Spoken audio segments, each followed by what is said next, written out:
오늘은 나를 보내소서라는 제목으로 여러분들과 이사야 6장의 말씀을 함께 나누겠습니다. 금년의 표어가 바로 이사야 6장 8절 후반절에 나온 이 이사야의 응답입니다. 한번 따라서 해보시죠. 내가 여기 있나이다 나를 보내소서. 시작. 내가 여기 있나이다 나를 보내소서. 네, 2018년도는 우리 각자의 소명을 깨닫고 하나님의 부르심에 응답하는 그런 복된 한 해가 되기를 바랍니다. 새해를 맞을 때마다 느끼는 마음의 갈등이 있습니다. 2017년도가 다 지나가고 새해가 온 것은 사실입니다. 그래서 즐겁기도 하고 희망도 갖게 되는데 지난 6일 동안 여러분들 새해를 살아보셔서 알겠지만 달라진 게 없습니다. 여러분들 일하던 일터에 똑같이 일하러 가셨을 것이고 똑같이 그 손님을 맞았을 것이고 똑같이 퇴근하셨을 것이고 똑같은 걸 잡수셨을 겁니다. 미국에 매년 13,000명이 총기 사고로 사망을 한다고 합니다. 자, 2018년이 되었으면 사고가 안 일어날까요? 일어날까요? 네, 일어납니다. 1월 1일 2018년 1월 1일에 147명이 총에 맞았고 그 중에 54명이 죽었습니다. 이 추세로 간다면 연평균 사망자 숫자를 더 초과할 것 같습니다. 이 1월 1일 날 총에 맞아 세상을 떠난 사람들도 아마 2018년 새해가 됐다고 즐거워하며 희망을 가졌을지 모릅니다. 그런데 그들은 하루도 살지 못하고 죽었어요.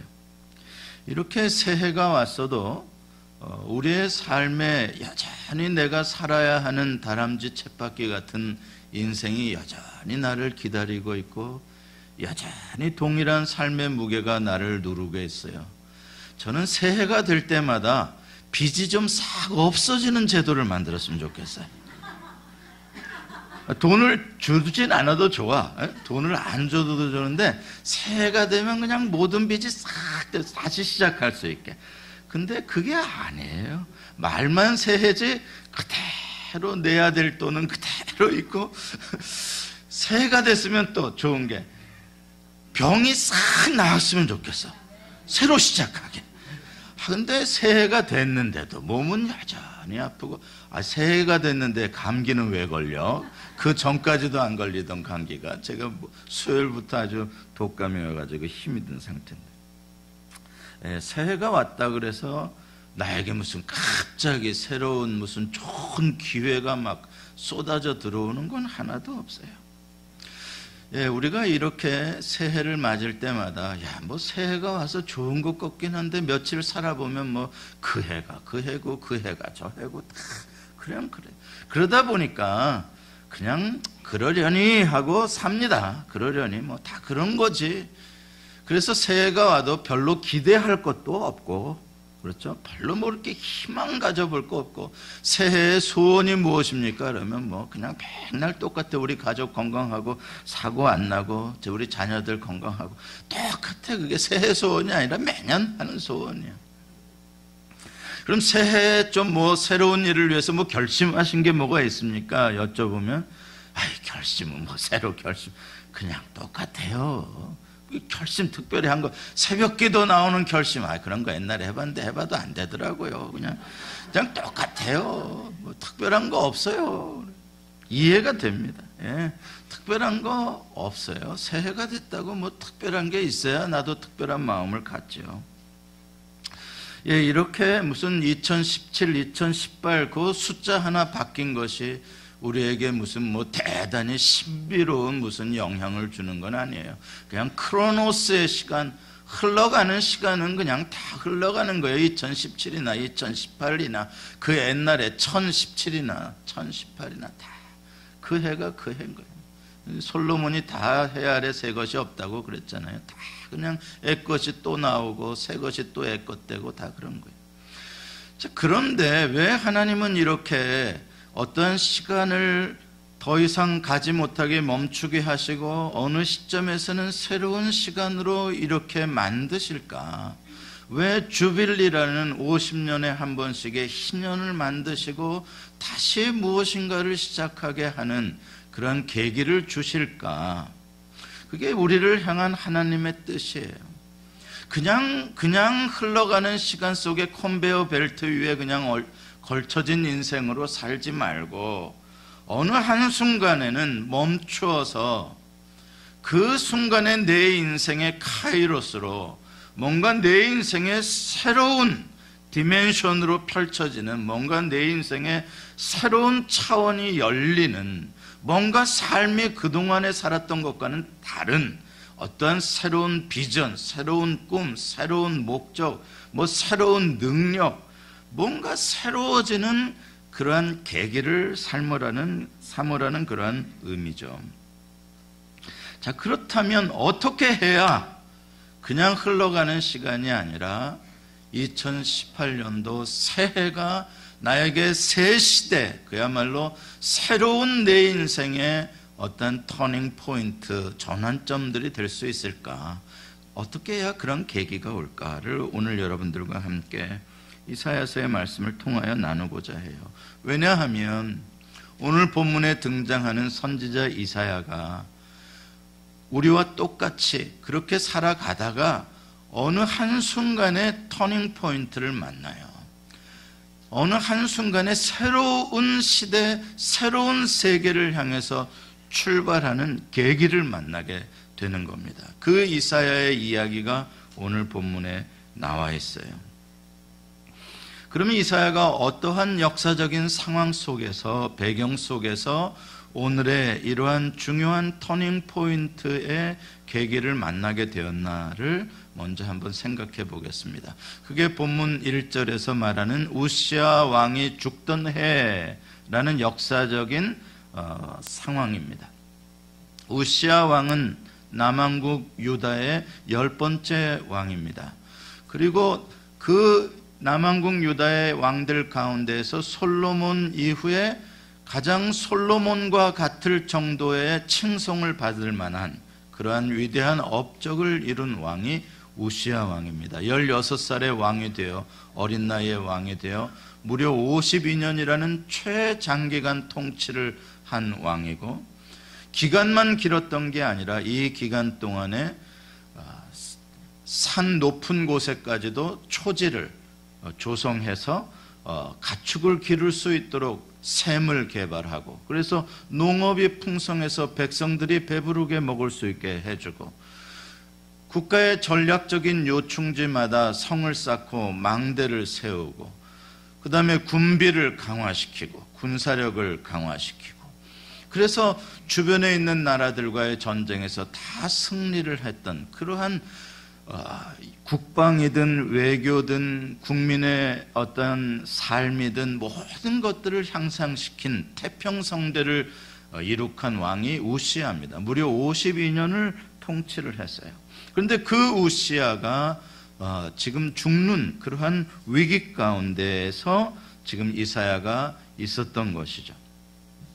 대략 우시아가 죽던 해는 주전 739년경으로 보고 있어요. 739년이라고 한다면 아수르 제국이 한참 기세를 펼칠 때입니다.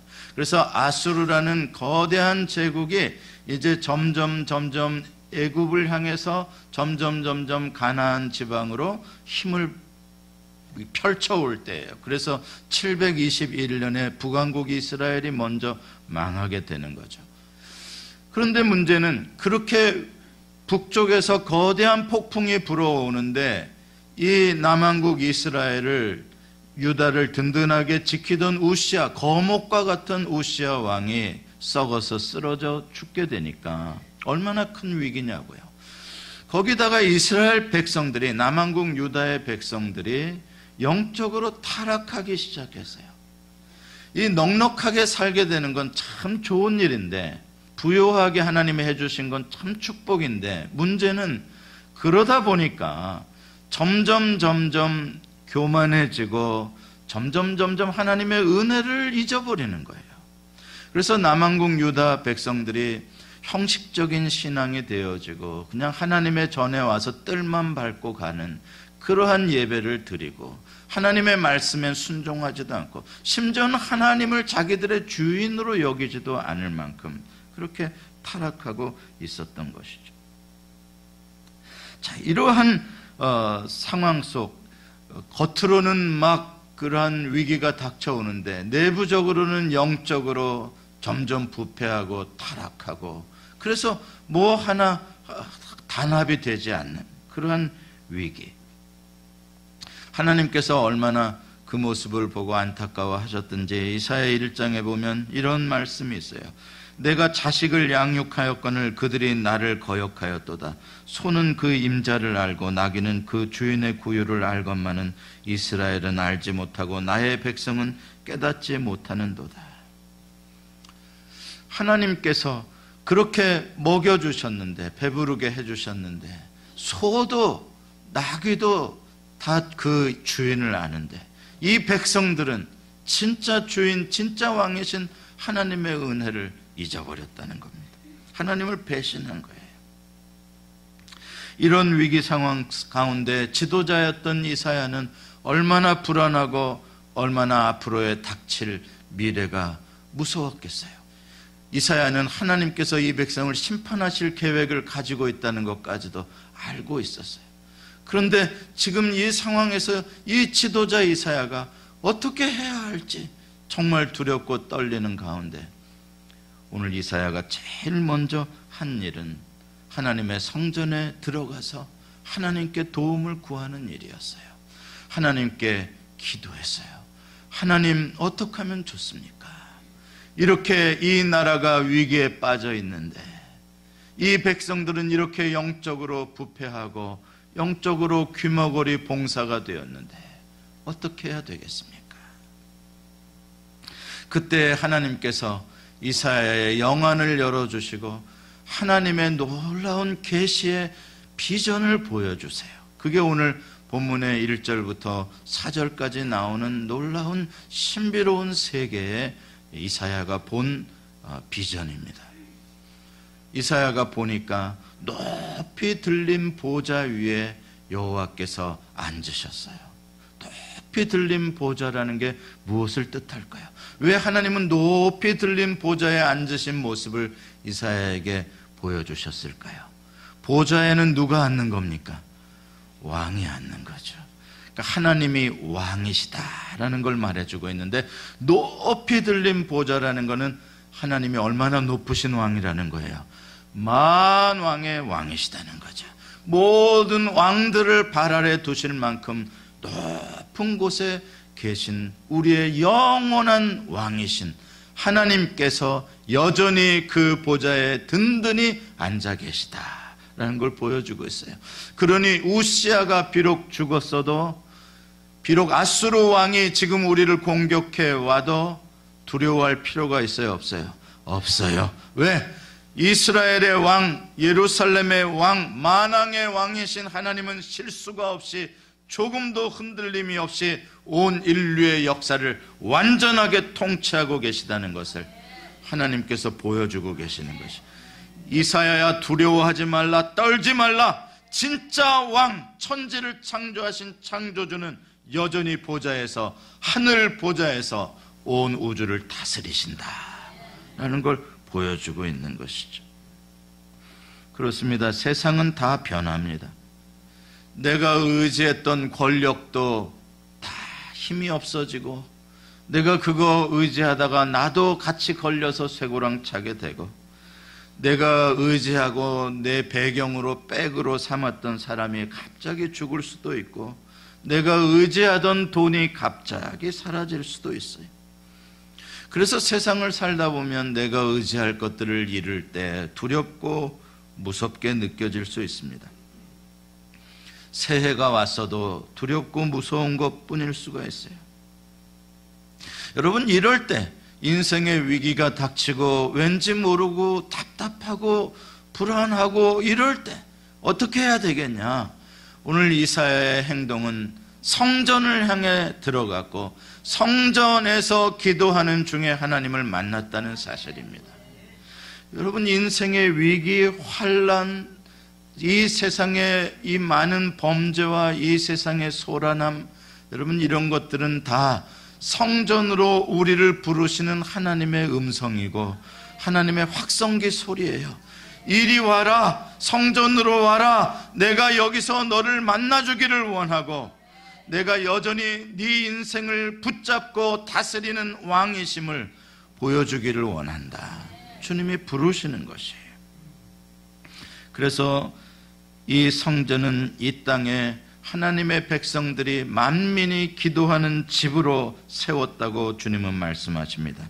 역대하 7장 18절로 19절은 이렇게 말씀합니다. 같이 한번 읽어보겠습니다. 시작. 이제 이곳에서 하는 기도에 내가 눈을 들고 귀를 기울이리니 이는 내가 이미 이 성전을 택하고 거룩하게 하여 내 이름을 여기에 영원히 있게 하였음이라. 내 눈과 내 마음이 항상 여기 있으리라. 아멘. 내 눈과 하나님의 마음이 항상 어디에 계시다고요? 여기에 계시다고요. 성지 순례 안 하셔도 돼요. 이리로 오세요. 하나님은 다 우리가 가까운 곳에 갈 수 있도록 우리 지교회 성전을 주셨어요. 이곳에 내 마음과 내 눈이 여기에 있고 내가 귀를 열어 이곳에서 기도하는 너의 기도를 들어주겠다. 하나님이 약속하신 것이에요. 여러분, 이곳은 회막입니다. 미팅 텐트예요. 하나님께서 만나주시는 장소예요. 인생의 환난이 왔냐, 외롭냐, 힘드냐, 아프냐, 불안하냐, 두려우냐, 외부의 공격 때문에 너무나 괴롭냐, 이리 와라. 이 성전에 오면 내가 너를 품어줄 것이요 만나줄 것이다. 내가 너를 고쳐줄 것이요 내가 너를 도와줄 것이다. 주님께서 우리를 부르시는 곳이 성전입니다. 그래서 성전에 오면 살 길이 열리는 것이에요. 여러분, 그래서 다윗은 인생의 험한 광야 같은 순간을 만날 때마다 주의 성전을 사모하고 주의 날개 아래를 사모하고 주의 성막, 주님의 그것을 피난처로 여긴다고 늘 주의 성전을 사모한 거예요. 시편 73편에 보면은 아삽이라는 사람이 레위인이고 성전에서 찬양하는 사람인데, 아삽이라는 사람이 시험에 들었어요. 세상을 보니까 악인들은 피동피동 살찌고 악인들은 개기름이 흐르면서 악인들은 막 잘 되는 것 같은데 하나님을 믿는 백성들은 왜 그들의 피해자가 되고 왜 그들의 억압을 당하고 그들이 내리치는 채찍에 하나님의 백성들은 등짝에 고랑이 생길 정도로 두들겨 맞고, 하나님 왜 이렇게 부조리가 있습니까? 왜 이렇게 불합리합니까? 하나님이 살아계시다면 왜 세상이 이렇습니까? 아삽이 막 속이 상했어요. 그래서 실족할 뻔했어요. 미끄러질 뻔했어요. 그러다가 아삽이 하나님의 뜻을 알고자 하여 성전으로 들어갑니다. 성전으로 그냥 가버리려다가, 성전 떠나버리려다가 마지막으로 성전으로 들어가요. 하나님, 도대체 이게 뭡니까? 성전에서 기도하는데 하나님이 응답을 주세요.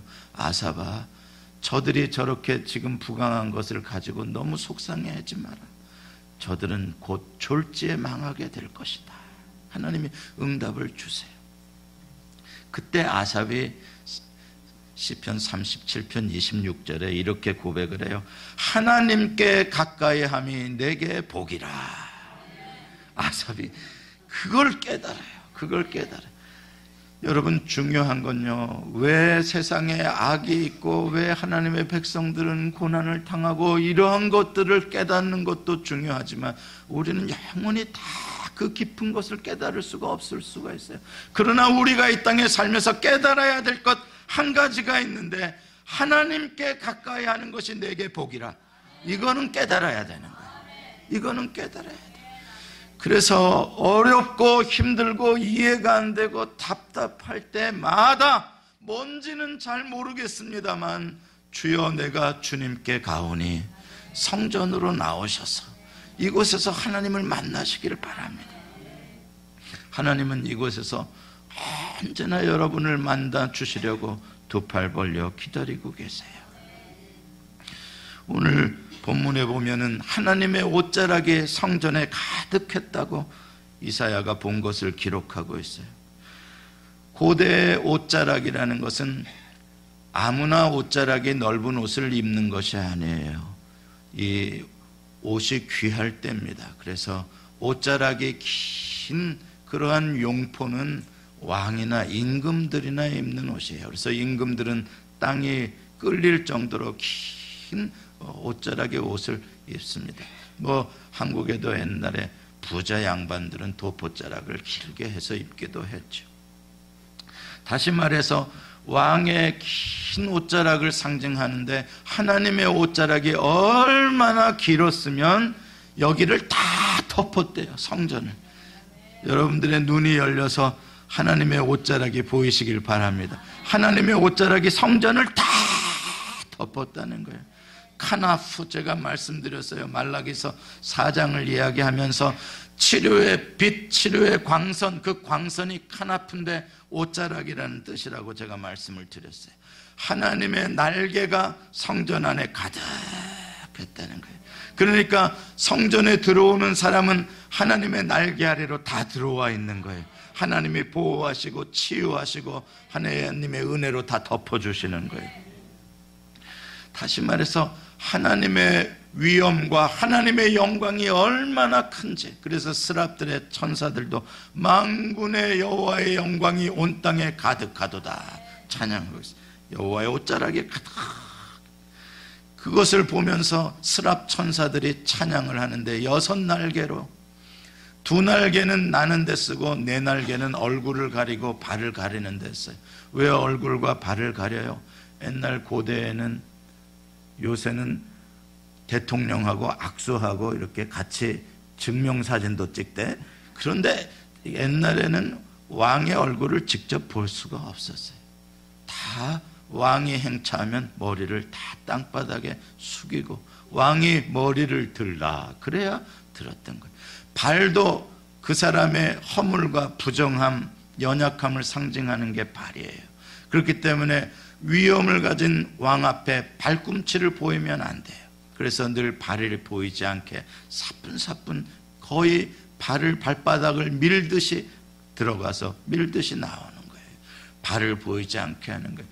심지어는 천사들까지도, 천사가 무슨 죄가 있겠어요? 그런데도 천사들까지도 하나님의 영광의 위엄의 광채가 얼마나 놀랍던지, 거룩함이 얼마나 놀랍던지 얼굴과 팔을 가려야만 했던 것이죠. 그런 영광의 하나님, 거룩하신 하나님을 이사야가 갑자기 죄 가운데 만나게 되었으니 5절에 보면은 화로다 나여 내가 망하게 되었도다. 그런 탄식이, 그런 외침이 나오지 않을 수가 없는 거예요. 누가 거룩하신 여호와 하나님을 보고 살 자가 있겠습니까? 죄를 가진 사람은 둘 중에 하나예요. 거룩하신 여호와 하나님 앞에 죄를 가진 사람이 죽을지 살지는 둘 중에 하나예요. 100% 죽는데 그 앞에서 누가 살았다라고 한다면 주님이 살려주신 거예요. 죽었다가 살려주신 거예요. 그러니까 이사야도 어구 나 죽었다. 그런데 실제로 죽었어요, 안 죽었어요? 안 죽었어요. 왜? 주님이 살려주셨어요. 그 대신 어떻게 한 거예요? 내 죄를 고백하니까 주님이 스랍 천사를 통하여 핀 숯을 갖다가 이사야의 고백한 죄를 씻어주시고 악을 사해주시고 이사야를 다시 본 어게인하게 해주신 거예요. 그러니까 실제적으로 이사야는 성전의 거룩하신 하나님을 만나는 순간 그의 죄악된 몸은 죽은 것이고 주님께서 죄를 씻어주심으로 다시 거듭난 그러한 인생의 놀라운 본 어게인을, 중생을 체험하고 있는 것이죠. 그렇습니다. 새로운 피조물로 이사야는 하나님 앞에서 성전에서 다시 태어나게 된 것이, 이제 하나님의 사람으로 다시 태어나니까 귀가 열리는 거예요. 하나님의 사람이 되니 하나님의 음성이 들리는 거예요. 예수님께서 말씀하시죠. 내 양은 내 목소리를 듣는다. 저들이 내 목소리를 청종하지 않는 것은 내 양이 아니기 때문에 양은 자기 목자의 음성을 듣는다 그랬어요. 이제 사람에서 난 자가 아니라 하나님으로부터 난 자가 이사야가 되니까 그의 귀가 열려 하나님의 목소리가 들리기 시작하는데 하나님께서 뭐라고 말씀하세요? 내가 누구를 보내며 누가 우리를 위하여 갈꼬 하는 음성이 들리는 거예요. 하나님께서 이미 남한국 유다와 북한국을 멸망시키기로 결정을 하셨는데 그래도 아직 그 결정을 집행하시기까지는 아직 몇십 년의 시간이 남아있는데 이 기간 동안에 누구를 보내서라도 마지막 그루터기, 마지막 추수할 남은 자들을 하나님께서 한 영혼이라도 구원하고 싶으신데 누가 내 마음을, 내 심판의 뜻을 알고 가서 전할 수 있는 내 마음을 알아주는 사람이 누가 있을꼬? 라고 하나님이 찾고 계시는 그 음성, 그 하나님의 마음 열망이 이사야에게 전해진 것이에요. 여러분, 성경의 역사를 가만히 보면 죄악이 관영한 시대마다 하나님께서는 그 시대를 심판하기로 계획을 하십니다. 그리고 그 심판을 행하시기 전에 누군가를 부르시고 택하셔서 하나님의 심판이 임박했음을 외치게 합니다. 니느웨의 심판을 계획하셨을 때에도 요나를 보내서 빨리 심판이 임할 것에 대해서 외치게 하셨습니다. 마찬가지입니다. 노아의 홍수 때에도 온 세상을 물로 심판할 계획을 하나님이 세우시고 100년 전에 이미 노아를 부르시고 더 한 사람이라도 더 많은 생명을 구원하기 위하여 하나님께서 방주를 짓도록 저에게 사명을 주십니다. 마찬가지예요. 소돔과 고모라 성을 멸망시키려고 하실 때에도 그 계획을 아브라함에게 알려주십니다.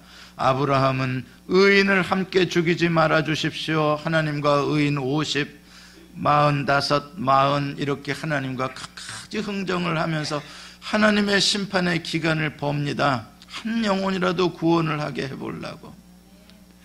하나님께서는 이렇게 하나님의 심판 계획을 하나님의 택하신 사람들을 부르셔서 알려주세요. 시내산에서 이스라엘 백성들이 금송아지를 만들고 마치 이방 사람들이 우상 앞에서 뛰놀듯이 그렇게 먹고 마시고 뛰놀고 있을 때 하나님 너무 화가 나셨어요. 내가 이 백성을 애굽에서 구원해냈더니 결국 하는 짓이 이러한 우상이나 숭배하는 백성이 되었다. 다 멸하리라고 모세에게 이야기를 하십니다.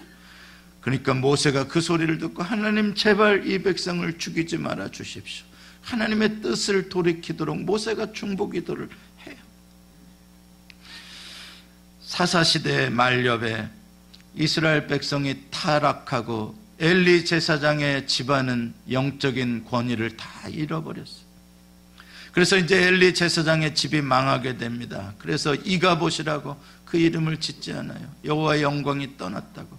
그때에 하나님께서는 어린 선지자 사무엘에게 사무엘아 사무엘아 사무엘을 불러서 엘리의 집안의 미래의 멸망을 말씀해 주시고 이스라엘을 회복하게 하십니다.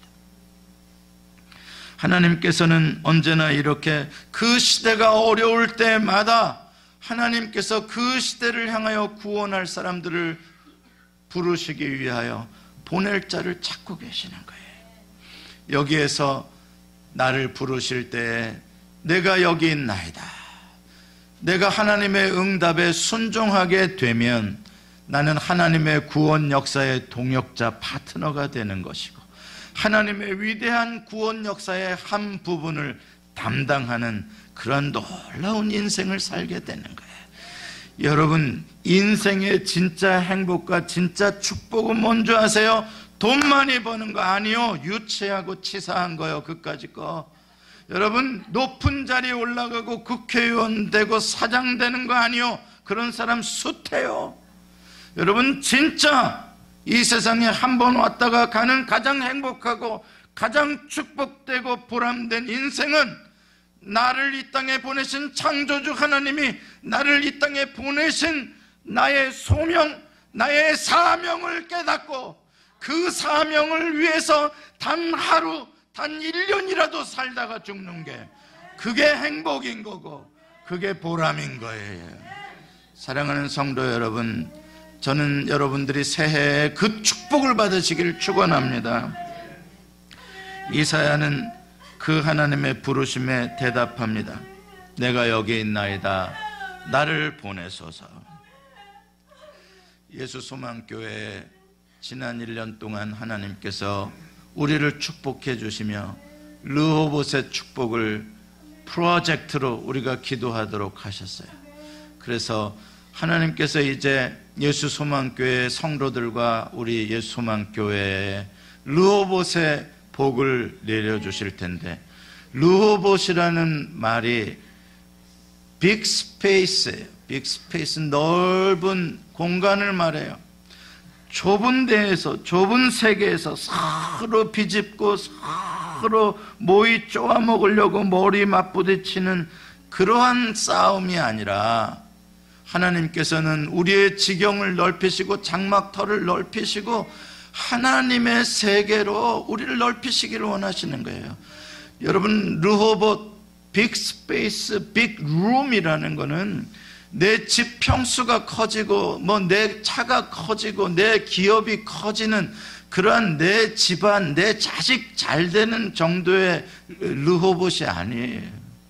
주님이 우리에게 원하시는 르호봇의 축복은 내가 다니는 자람쥐 쳇바퀴 굴리는 듯한 이 피곤하고 지루하고 짜증나고 따분한 답답한 진정한 행복과 축복을 찾을 수도 없는 이러한 인생이 아니라 그 세계에서 뛰어넘어서 하나님이 열어주시는 세계, 하나님이 보여주시는 세계, 천하 만민이 보이고 막 정말 이 하나님이 꿈꾸시는 그 구원의 큰 세계를 바라보고 그 세계를 향해 하나님과 함께 일하러 가자는 거예요.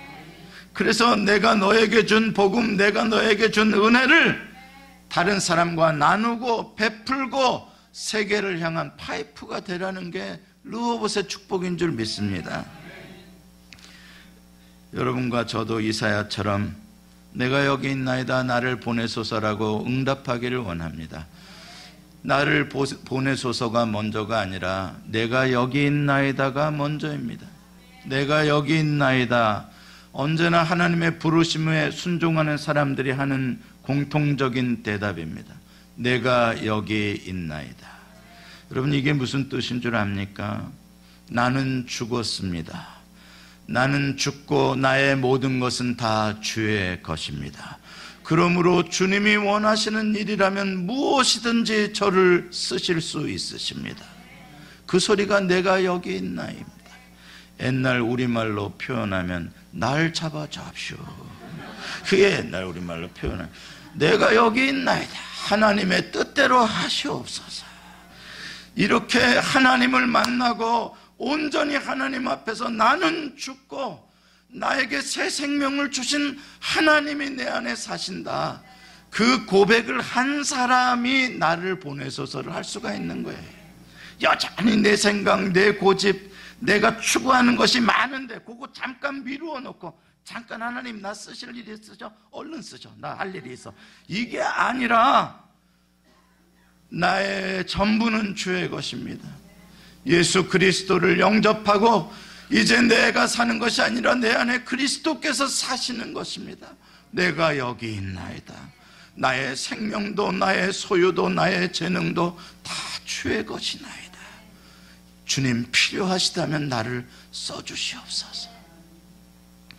저는 여러분들이 새해의 복을 얻되 무슨 장사가 잘 되는 복, 무슨 건강의 복, 자녀의 복, 그런 거 다 좋지만 제일 먼저 우리가 얻어야 할 가장 중요한 복, 하나님의 성전에서 하나님께 가까이 하여 하나님을 만나는 복을 누리시기를 축원합니다.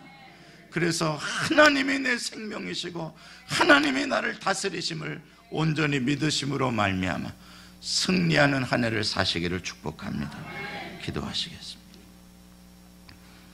하나님 아버지, 하나님의 옷자락이 성전에 가득한, 하나님의 영광의 쉐키나의 연기가 충만한, 땅에 진동하는 하나님의 위엄과 권위와 영광을 보기를 원하나이다.